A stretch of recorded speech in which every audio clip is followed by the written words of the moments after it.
Merci de rester fidèle au programme d'ITV. C'est parti pour cette édition du soir. Le médecin colonel Fatou Fall prend les rênes de l'hôpital principal de Dakar. La nouvelle directrice trace sa feuille de route. Elle compte apporter des innovations.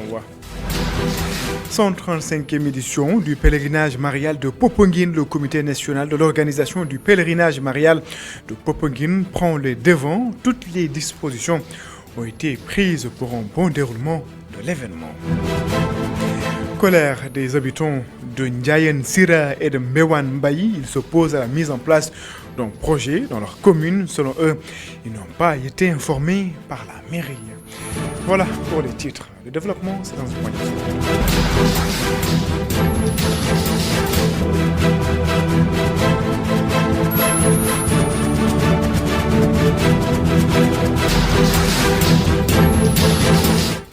Bonsoir et bienvenue. Le médecin colonel Fatou Fall est installé dans ses nouvelles fonctions de directrice générale de l'hôpital principal. Elle remplace le médecin général de brigade Mam Tchernodian. La nouvelle directrice compte marquer son empreinte en donnant une importance capitale au service d'urgence. Elle compte également apporter des innovations avec la mise en place d'un système informatique. Ami Diouf. Première femme élevée au grade de médecin général de brigade par le chef de l'État Macky Sall, Fatou Fall est officiellement installée à ses nouvelles fonctions de directrice de l'hôpital principal. Un moment solennel pour Fatou Fall qui exprime sa gratitude à l'endroit du président de la République. Ce choix, au-delà de ma personne et de ma famille, honore toutes les femmes. Je suis pleinement consciente de la confiance qui m'est accordée. Je lui réaffirme ma loyauté et mon dévouement total. Dans le même temps, je mesure l'ampleur de la responsabilité qui m'incombe aujourd'hui. La préoccupation première de la nouvelle directrice est d'améliorer le service urgence de l'hôpital principal. Nous nous attacherons à améliorer la prise en charge des urgences en mettant tout en œuvre pour renforcer le service d'accueil des urgences et ainsi écourter les délais de prise en charge des patients. Les patients rencontrent d'énormes difficultés pour se soigner. C'est pourquoi elle décide d'informatiser le système. Transformer les services de l'hôpital par le lancement d'une plateforme d'information externe pour faciliter l'accès à l'information sur nos services hospitaliers. Le déploiement d'un système de gestion hospitalière pour automatiser les procédures administratives, notamment la planification de rendez-vous et la délivrance des résultats d'analyse. L'offre de solutions alternatives de paiement, notamment mobiles, pour résoudre efficacement l'engorgement au niveau des caisses de soins externes. Autre objectif, privilégier la communication entre les médecins et le personnel de l'hôpital pour un travail remarquable. Nous consacrerons à la formation continue du personnel. L'émergence rapide de nouvelles technologies nécessite une formation médicale continue pour répondre aux exigences de qualité d'un hôpital de niveau 4. Autre objectif, privilégier la communication entre les médecins et le personnel de l'hôpital pour un travail remarquable. Préparatif, la 135e édition du pèlerinage marial de Popenguine, prévue du 27 au 29 mai 2023. Le comité national de l'organisation du pèlerinage marial de Popenguine veut tout mettre en œuvre pour un bon déroulement de l'événement. C'est un compte rendu signé Sabel Olivia Diagne et Cherté Yann Diouf. Le prêtre nous fait part des 5 étapes à franchir lors du pèlerinage de Popenguine. Des mesures seront prises et des interdictions prévues si les règles ne sont pas respectées. Alors ce parcours est ainsi divisé en 5 étapes. Et sont les 5 étapes que je souhaiterais que tout pèlerin qui viendrait dans ce lieu saint puisse vivre et effectuer. Il faut s'habiller décemment. Ça, c'est quelque chose qui concerne tout le monde. Le ministre de l'Intérieur, les services de l'État, entre autres, ont effectué une visite dans le nouveau sanctuaire qui est toujours en construction pour voir le dispositif des lieux, car la messe officielle aura lieu dans ce sanctuaire, déclare le secrétaire général adjoint du comité national d'organisation du pèlerinage marial de Popenguine. 35e édition de ce pèlerinage marial de Popenguine, qui cette année revêt un caractère particulier, à savoir le nouveau sanctuaire, la construction du nouveau sanctuaire où va se dérouler la messe officielle, la cérémonie officielle. Mais le sanctuaire est en travaux et en ce moment, aujourd'hui même, une visite de terrain a été tenue avec les autorités compétentes, le commandement territorial, les responsables de la gendarmerie et tous les services de l'État concernés pour voir ensemble tous les dispositifs et les engagements donnés dernièrement au CND en présence du ministre de l'Intérieur sur instruction de son Excellence le président Macky Sall. Le Comité national d'organisation du pèlerinage marial de Popenguine annonce avoir pris toutes les dispositions nécessaires afin que la 135e édition se passe dans les règles de l'art pour qu'il reste un moment de communion unique pour les fidèles catholiques.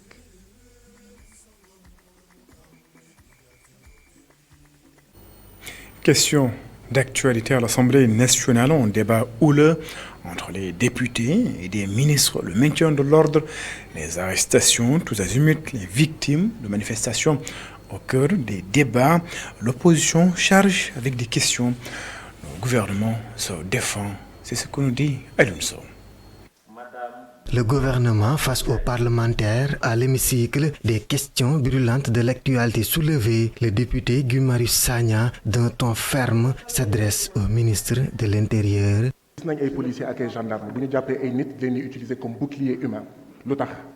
Nous avons vu des policiers et gendarmes utiliser des civils comme boucliers humains.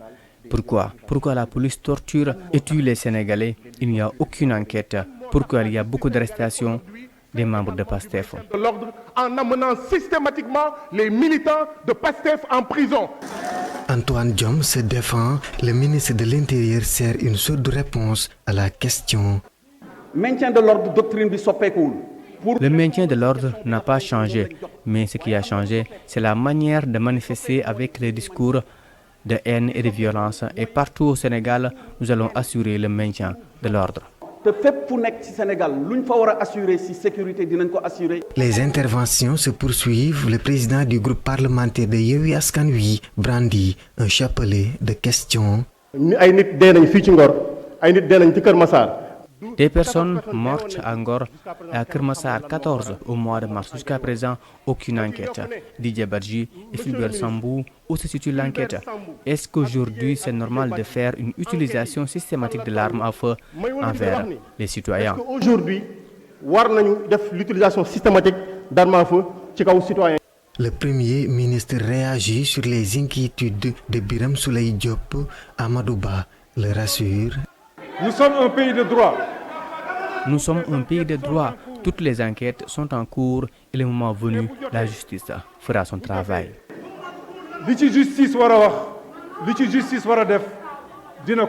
L'application de la loi sur le coût du loyer, la diminution des denrées de première nécessité, le bilan du programme Xëyu Ndaw ñi, entre autres, ont été évoqués dans ce face-à-face entre gouvernement et parlementaires. La prochaine rencontre est prévue le 1er juin. Les filets monofilmants sont interdits.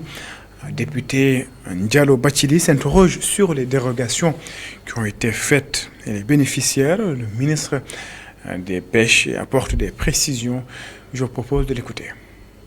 Pour ces dérogations-là, d'abord, s'il s'agit de la pêche expérimentale, la faiblesse de l'offre au niveau international des filets nylon qui renchérit son coût,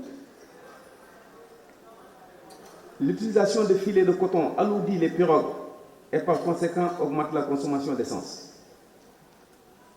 Et la simplicité dans l'utilisation des filets monofilaments pour l'activité de pêche et le gain en temps au retour de pêche, car ces filets monofilaments en nylon ne prennent pas de saleté ni ne font rétention d'eau, contrairement aux filets en coton. S'agissant, honorable député, des permis pour les pêcheurs, on a jugé que nous avons 25 000 permis pour les pirogues. Et pour pouvoir préserver la ressource, le gouvernement de la République a décidé de geler l'attribution. Aujourd'hui, nous avons plus de 4000 demandes en souffrance et une commission a été mise en place pour étudier comment faire pour pour satisfaire à ces demandes. Et Madame Honorable députée, rassurez-vous que sur les 25 000 permis, aujourd'hui le recensement doit montrer qu'il y a à peu près entre 16 000 et 17 000 pirogues qui sont en activité. Donc il y a encore de la place. Les artistes et professionnels de la culture peuvent désormais bénéficier d'une protection sociale et d'une pension de retraite. La loi a déjà été votée, le projet en cours. Les acteurs de la culture cherchent donc comment la mettre en œuvre. Le secrétaire général du ministre de la Culture parle d'un projet important. Il s'appelle Habib Léon Ndiaye. Il est ici au micro de Mame Seydou Babou. L'objectif, c'est de pouvoir offrir aux acteurs culturels et aux artistes singulièrement une protection sociale qui soit adaptée à l'activité qu'ils mènent. Mais pour cela, il faudrait au préalable mener une étude actuarielle, ce qui a été fait, et venir avec les conclusions également de cette étude actuarielle-là, qui devrait permettre d'alimenter le projet de décret et partager avec les différents acteurs qui sont concernés par la question. Donc c'est ça l'objet de l'atelier aujourd'hui, partager avec les artistes sur le projet de décret relatif à la protection sociale des acteurs culturels et recueillir leurs suggestions. On va y procéder suivant la formule la plus adéquate, la plus appropriée. Parce que vous savez, comme tout travailleur, vous allez souscrire un régime donc, de protection sociale, vous allez faire des cotisations pour qu'à la fin de votre carrière, vous puissiez percevoir donc une pension. C'est ça le principe. Et c'est ce qui va être appliqué au secteur de la culture parce que ça n'existait pas. Visite du directeur général de l'APIX à la gare du train express régional à l'AIBD, à l'aéroport international Blaise Diagne. Abdoulaye Baldé est satisfait de l'état d'avancement des travaux. Il assure que l'entreprise en charge des travaux donc, va respecter le délai. N'est-ce pas, Mountaga Kane? Dans 2 mois, les travaux de la gare du Terre, train express régional de l'AIBD, seront bouclés. Le directeur général de l'APIX et la délégation qui l'accompagne s'apprêtent à emprunter le parcours du voyageur. DG, nous allons vous inviter à démarrer la visite en faisant le parcours du voyageur. Donc, on va descendre au rez-de-chaussée, commencer à présenter les espaces. Cet imposant édifice, qui s'étend sur 5000 m², est composé de 3 compartiments. Le projet se développe sur 5000 m² et il est divisé en 3 parties. Nous avons le bâtiment gare où nous sommes qui est sur 2500 m². Au deuxième niveau, nous avons une passerelle de liaison qui fait la connexion avec l'aéroport international Blaise Diagne. Et on a un deuxième bâtiment qui est sur 1000 m². Donc, sur ce projet, nous avons eu à mettre en œuvre 5000 m³ de béton et 500 tonnes d'acier. Juste pour vous dire que c'est un volume important qu'on a pu réaliser en 10 mois d'exécution. Actuellement, nous sommes en phase de finalisation. Et courant juin, les travaux de réception seront lancés par les différentes entités. Le directeur général de l'APIX, qui s'est dit satisfait de l'avancement des travaux, a félicité ses bâtisseurs qu'il juge exemplaires. Je voulais d'abord féliciter très sincèrement les entreprises et tous les ingénieurs de l'APIX qui ont accompagné ce travail. Un travail remarquable et bien fait et dans les délais qui sont tout à fait exceptionnels. Donc je voudrais me réjouir de ça, de la qualité du travail, du rendu et de tout ce que nous venons de voir. Et je pense que c'est cet exemple qu'on doit donner aux entreprises. La gare qui s'impose magistralement sur les cimes de l'aéroport et qui s'étire sur plus de 200 mètres sera le point de connexion rapide entre Diamniadio et l'aérogare. Je le disais en titre, les habitants de Ndiaye Sira et de Mbewan Mbaye s'opposent à la mise en place d'un projet agricole sur un espace de 500 hectares. Pour ces derniers, il n'y a pas eu de concertation entre les habitants et la mairie et également le promoteur. C'est ce que nous dit Isidore Alexandre Sen. Une procession de contestation de la place publique du village aux espaces objets du litige, les habitants de Mbafaye lancent le même mot d'ordre. Nous sommes dans le village de Mbewan Mbafaye, dans la commune de Ndiaye Sira.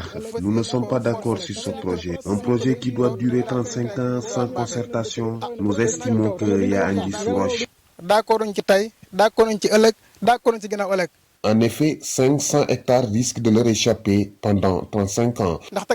dama yaakaar ne projet boo xam ne day durer 35 ans ah waroo ñëw ci benn dëkk rek xawee na ko te seen kaw te na duñ ci waxtaan nga ne loolu duñ ko waxtaanee kon y a quelque chose am na ci biir. Imams, jeunes et femmes déchirent le projet ficelé entre la commune de Ndiayène Sirakh et un promoteur espagnol. sama waxu dem mooy sama waxu tey fii laa am fii mooy sama pari. Je suis l'imam de ce village. Je ne suis pas d'accord sur le projet. Mbewan Mbafay, c'est comme Paris pour moi. Je vais défendre les intérêts des villageois. Il n'y a jamais eu de concertation entre le promoteur et les habitants de ce village. Ces terres-là nous ont été léguées par nos parents. Donc, à notre niveau, nous devons faire de même pour nos enfants. Ces terres nous appartiennent. Nous, femmes, nous ne sommes pas d'accord sur ce projet. Nous n'avons pas de terre à vendre. Celui qui a des terres à vendre, il n'a qu'à le faire sur son droit le plus absolu. L'espace objet du litige est presque au cœur du village, ce qui fonde davantage le refus. Mbewan Mbafay est un village en devenir. Il doit changer de visage. Nous voulons des terrains de football, nous voulons des postes de santé. Et ces jeunes que vous voyez là, ils sont appelés à devenir des pères de famille.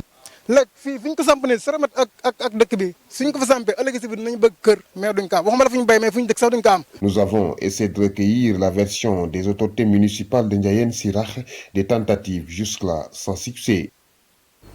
3 points de revendication au cœur du point de presse du collectif des amicales de l'UCAD, les lenteurs des chantiers en cours au niveau du campus de l'université Cheikh Anta Diop de Dakar, l'équipement de l'hôpital universitaire, mais aussi le saccage des restaurants lors des manifestations politiques. Les membres du collectif interpellent les autorités, mais aussi leurs collègues étudiants dans ce combat. Ibrahim Ndoye, leur porte-parole, il est joint par Papa Lunsar. La première concerne la livraison des chantiers, les nouveaux qui ont été entamés à l'université il y a bientôt 3 ans et que les échéances de livraison n'ont pas été respectées. En deuxième point, alhamdoulilah, nous avons eu un service médical flambant neuf, un grand immeuble, où même nous avons pu accueillir une partie des médecins et des matériel du moins de l'hôpital Dantec qui a été fermé. Mais les équipements manquent toujours dans cet édifice et les étudiants sont obligés d'être évacués dans les hôpitaux, que ce soit Idriss Pouye, Grand Yoff ou bien hôpital principal ou hôpital Fann. Ce que nous souhaitons que l'équipement du bâtiment soit finalisé pour permettre à la prise en charge des étudiants à l'intérieur de l'université Cheikh Anta Diop de Dakar. Et le troisième point va concerner la situation politique qui a comme conséquence la casse au niveau des restaurants universitaires. Et cette chose que nous jugeons anormale parce que, avant tout, nous, c'est les œuvres sociales, c'est les étudiants qui en bénéficient. Nous jugeons anormal qu'il y a, lorsqu'il y a des tensions, que ce soit politique ou autre, au niveau de l'espace public, des étudiants en profitent pour faire des saccages au niveau des restaurants. Atouba Kerngol, un maître coranique, est accusé d'avoir violé une vingtaine de filles, une situation qui fait réagir certains parents. Plus de vigilance, j'y arrive, et renforcer la surveillance des enfants. Les autorités sont aussi interpellées dans ce reportage signé Khadija Diouf et Mafalfal. Dans ce quartier de Dakar, la vidéo accusant un Serigne Dara d'avoir abusé de 27 fillettes choque plus d'un. En plus des jumelles qu'elle tient à la main, cette mère de famille en a encore 2 autres. Elle se dit dépassée par cette situation. La situation m'inquiète vraiment. Je suis maman de 4 filles et en ce moment même les laisser se déplacer seules m'inquiète. Elle n'est pas la seule. Cette femme aussi déplore ces faits et s'arme de plus en plus de vigilance pour protéger ses enfants. Nous sommes plus que vigilants à ce moment. Nous prenons plus le temps d'observer les moindres faits et gestes. C'est difficile vraiment en tant que parent de voir ces filles dans de pareilles circonstances.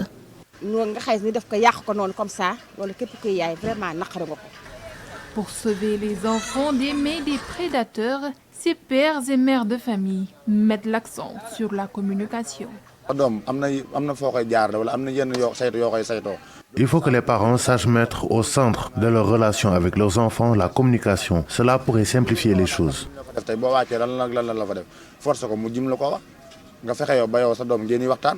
À Touba Kerngol, des parents ont accusé un marabout d'avoir violé plus de 20 filles. Plusieurs plaintes ont été déposées dans les différents commissariats de police et de gendarmerie de Touba.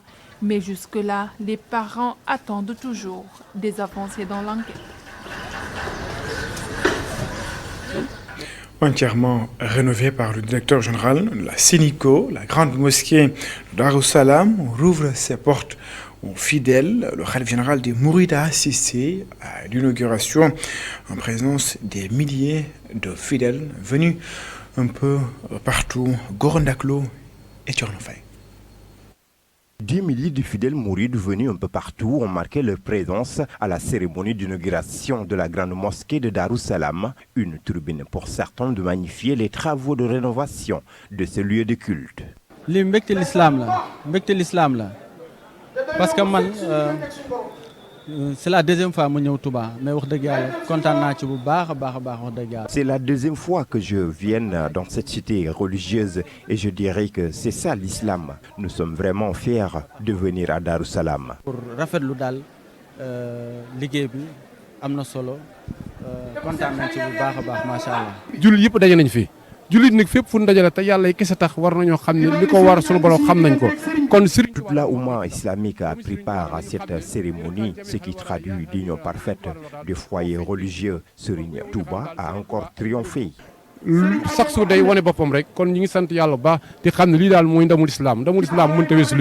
Venu représenter le gouvernement du Sénégal, le ministre de l'Intérieur réitère l'engagement du chef de l'État à accompagner davantage les foyers religieux.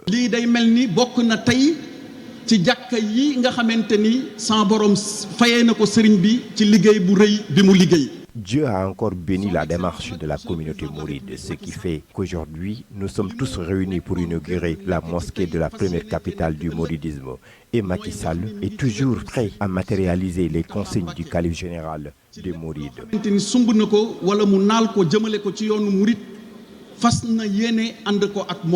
Antoine Félix Diom d'ajouter que Abdoulaye Dia reste un patriote exemplaire, digne de son nom.